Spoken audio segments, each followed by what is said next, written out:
Nama budaya, saya Johan Jayadi, NIM 2021 050038, Fakultas Bisnis Pelajaran Bahasa Indonesia. Kali ini saya akan membahas tentang fenomena penggunaan bahasa pergaulan di Indonesia. Fenomena penggunaan bahasa gaul.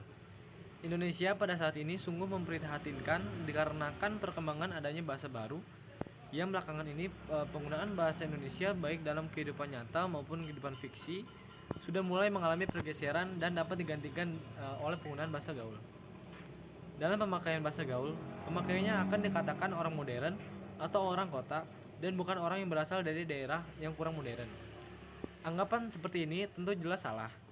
Karena bahasa gaul itu sangat dekat dengan bahasa Betawi yang tidak lain adalah salah satu daerah di Indonesia. Antara bahasa Indonesia dan bahasa gaul, tentunya lebih modern dan lebih maju adalah bahasa Indonesia. Sekarang ini, banyak masyarakat menggunakan bahasa gaul, terlebih parah lagi generasi muda juga tidak lepas dari penggunaan bahasa gaul. Bahkan para generasi muda lah yang paling banyak menggunakan bahasa gaul dibandingkan menggunakan bahasa Indonesia di kehidupan mereka sehari-hari. Maka dari itu, kita sebagai warga negara Indonesia yang baik, sebaiknya kita diwajibkan tetap menggunakan bahasa daerah daripada bahasa gaul dalam situasi yang tidak resmi. Mengapa demikian? Karena dengan kita menggunakan bahasa daerah, kita dianggap sudah bertanggung jawab melestarikan bahasa daerah yang merupakan pemerkaya bahasa nasional yang sekaligus pemerkaya bahasa Indonesia. Dampak dari penggunaan bahasa gaul. Dampak positif. Dengan digunakannya bahasa gaul adalah remaja menjadi lebih kreatif. Terlepas dari mengganggu atau tidaknya bahasa gaul ini, tidak ada salahnya kita menikmati tiap perubahan atau inovasi bahasa yang muncul. Asalkan dipakai pada situasi yang tepat, media yang tepat, dan komunikasi yang tepat juga. Dampak negatif.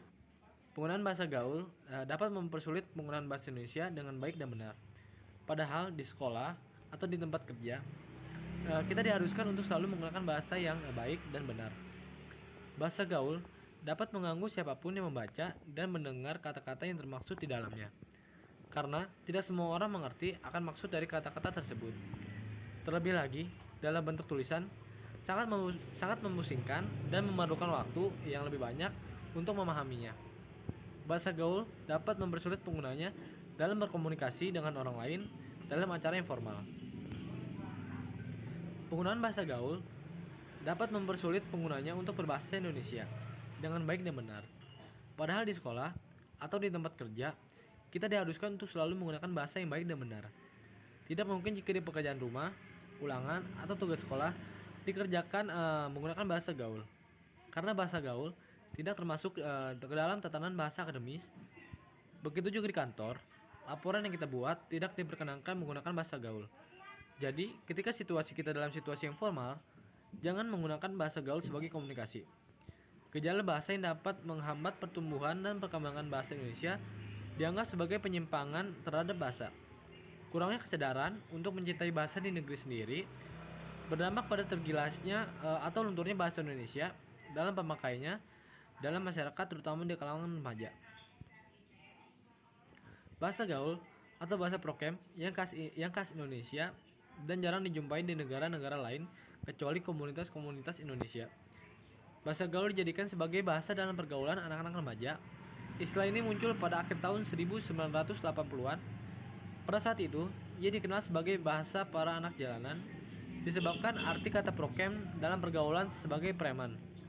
Namun sering bertambahnya waktu, bahasa prokem yang tadinya hanya dipakai para preman atau anak jalanan sebagai bahasa rahasia beralih fungsi sebagai bahasa gaul. Struktur dalam pemakaian bahasa gaul. Struktur dan tata bahasa dari bahasa prokem tidak terlalu jauh berbeda dari bahasa formalnya, bahasa Indonesia. Pada dasarnya, ragam bahasa gaul remaja memiliki ciri khusus, singkat, lincah, dan kreatif.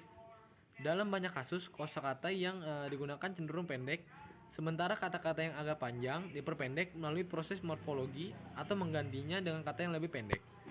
Hal itu dapat terlihat dari penggunaan awalan kata emang itu bentukan dari kata memang yang disisipkan bunyi Di sini jelas terlihat terjadi pemendekan kata berupa menghilangkan huruf depan M sehingga terjadi perbedaan saat melafalkan kata tersebut dan merancu dari kata aslinya.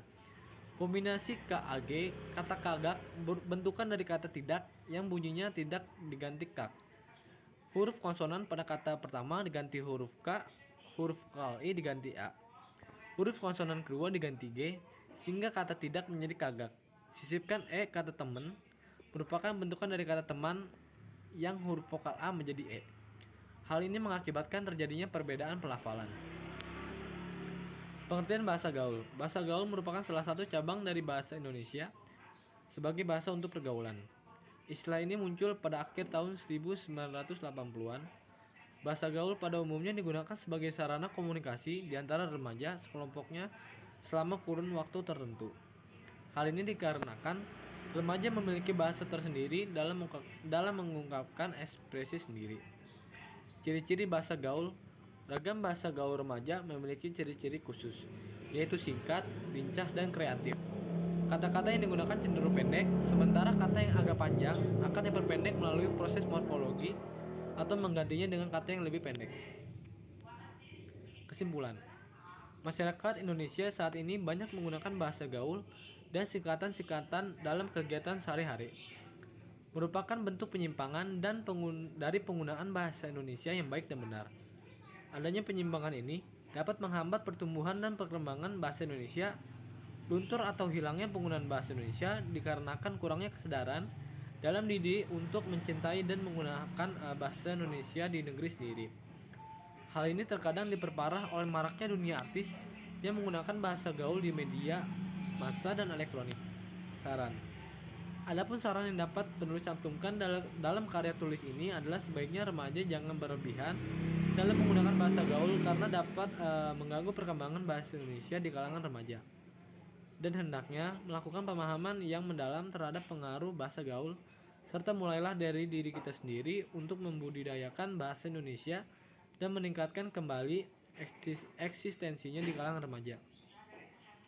Kita boleh menggunakan bahasa gaul, akan tetapi jangan sampai menghilangkan budaya berbahasa Indonesia. Karena bahasa Indonesia merupakan bahasa resmi kenegaraan dan lambang dari identitas nasional yang kedudukannya tercantum dalam Sumpah Pemuda dan UUD 1945 pasal 36. Sekian presentasi dari saya. Terima kasih.